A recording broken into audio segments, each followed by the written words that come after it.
Hey Starlings, Vanessa here from Astro All-Starz with your weekly hot take on the Astro headlines. You're in the Astro Transit Lounge with me today, so let's chat about the two biggest changes this week.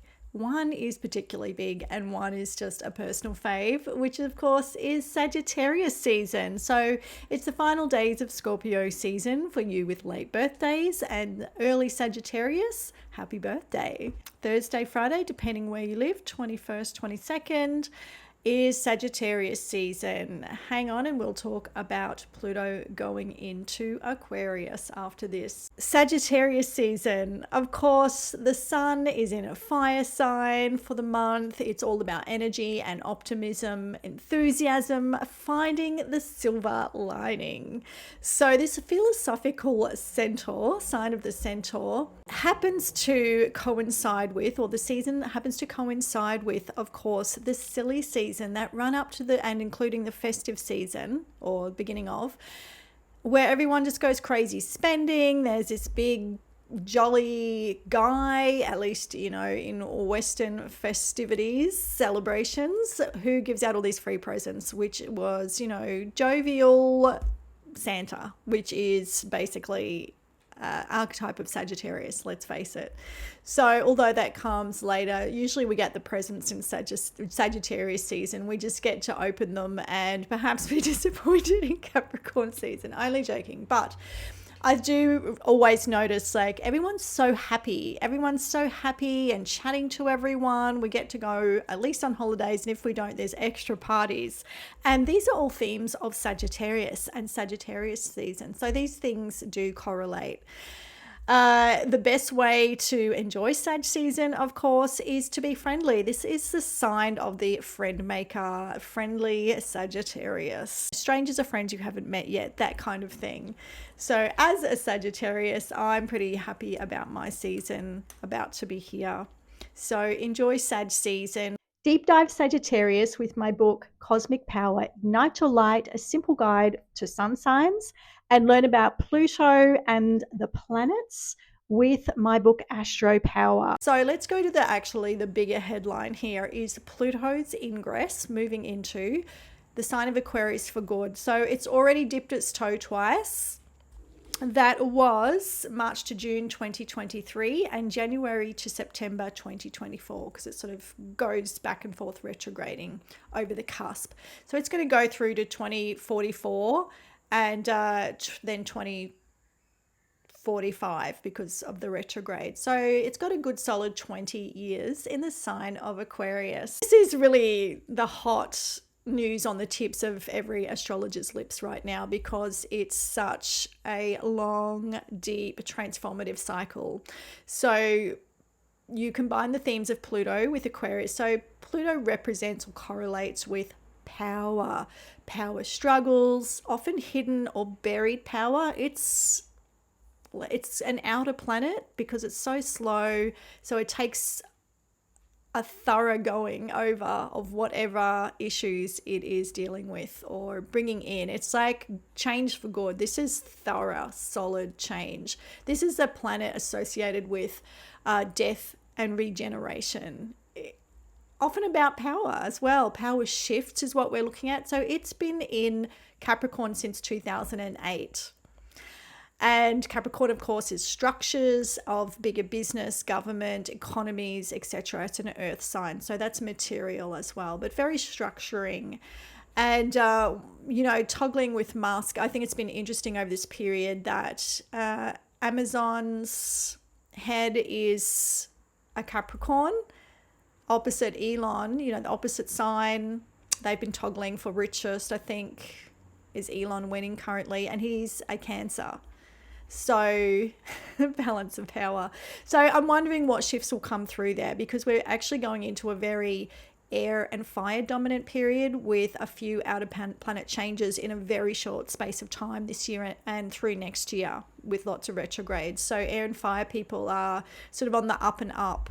And we'll see what happens with the earth and water. Remember, we all have these planets somewhere in our chart. So Pluto in Aquarius, look for early degrees Aquarius in your birth chart. And that's where this transformation will be landing and you'll be expressing or meeting that Plutonic energy in Aquarius. It's already around there in Capricorn, but it shifts to Aquarius in your life and in your chart, and internally your own path of development and path to power, let's face it. So early Aquarians, you're getting the conjunction of Pluto over your sun, which is stepping into your personal power.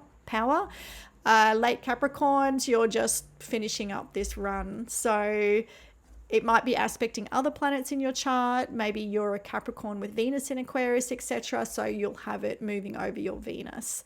I've got 5 planets in Sagittarius. So when it went through Sagittarius, it went over all of those planets, trine and sextile most of my chart from there. And don't listen to the doomsday stories. They can be, a lot of clickbait around that. Actually, it was one of the best periods of my life. Yes, people died. Yes, I got inheritances. It depends where it is in your chart. So it was through my 7th and 8th house, and 8th house with a Venus in there with Pluto correlates with inheritance, etc. So like I said, it was an incredible time. Another key word for Pluto is wealth, hidden wealth. So hidden power, wealth and power are very connected here. I